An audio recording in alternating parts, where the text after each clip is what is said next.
I'm going to be in defensive end in this scenario, and Jeremy's going to be a left tackle. So when we one gap,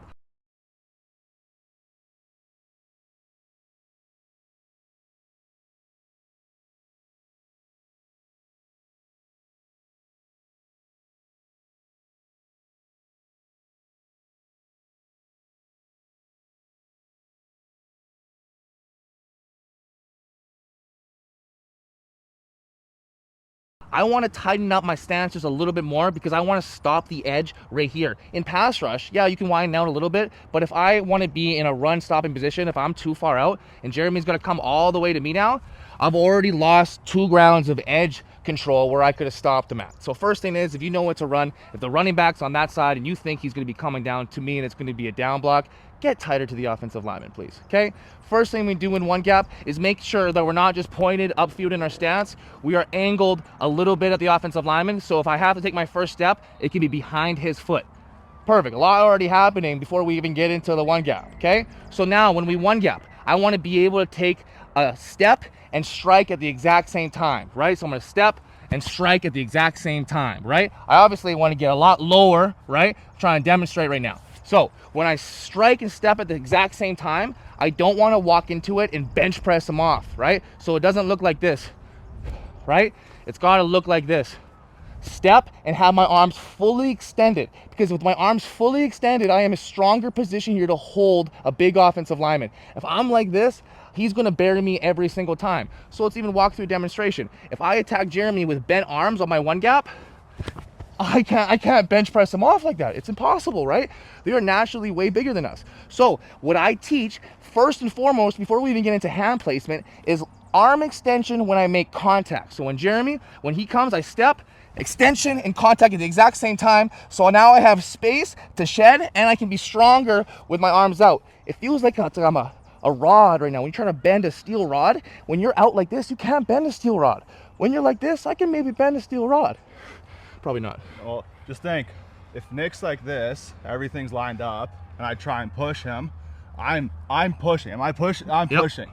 So now bend your arm just a little bit, right? Give me a little bit right there.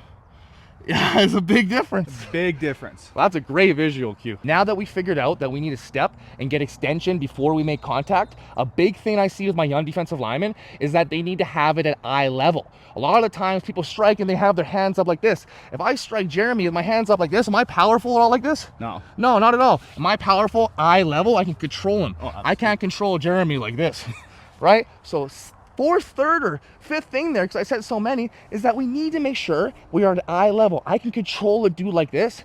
I can't control a dude like this. Well, we're getting a lot of tips on this one. We are. Okay. Might as well just sign up for the paid one. So now that we figured out that we need to step, have arms extended before we make contact, and we need to be at eye level, now it's time to figure out where I put these hands. Because a lot of times, we're just throwing our hands to throw our hands and thinking shoulder pads is shoulder pads, right? No, when I am attacking one gap, it means I have this gap right here. I am responsible for it. I have nothing else. So when I attack him, I need to be in control of this gap. That means when I strike, I can't overstrike or strike over here and fall out of place, right? I need to figure out a way to strike the man and control him. And the best way I found to do that in the last 20 years of playing football is controlling the sternum with my inside hand and the bicep with the outside hand. So now, Jeremy, try to block me with your outside hand. You can't right now, right? And if you hit this bicep 50 times a game, he's going to be walking in the fourth quarter like, I'm not going to be able to block you anymore. So that's one little trick from a pro right there. Second thing is, when we get this sternum bicep in is, we need to drive. One more step. A lot of times I see guys just stuck in this position. Am I powerful like this? No, I need to drive one more. When I'm striking, I'm not striking like this because he can drive me out. I take one more step, get in a position where I could peek and then shed after, right? So when we're striking, we're not just striking with our foot up. We need to make sure to bring our second step with us. As soon as you bend one of your elbow, you lose all your power. So keeping these straight arms, collapsing everything, I can't move. No. As soon as I bend him, he's on me. So that is the biggest key, is arm extension. And the second biggest key, eye level. Third biggest key is inside sternum, outside bicep. Control this and make sure we're taking one more step and get into a powerful position to control our gap. And one more key thing on top of the 5, 7 key things that I said there is that when you get your extension and you catch him with the sternum and bicep, you're at eye level, is that you got to do all that with some serious knockback and some serious mitts, man. You need to strike him with that arm extension and create knockback. As soon as we create knockback on the offensive lineman, we cause havoc. They can't double team us, they can't do anything, and then we could shed and make plays in the backfield and be those top players that our coaches want us to be.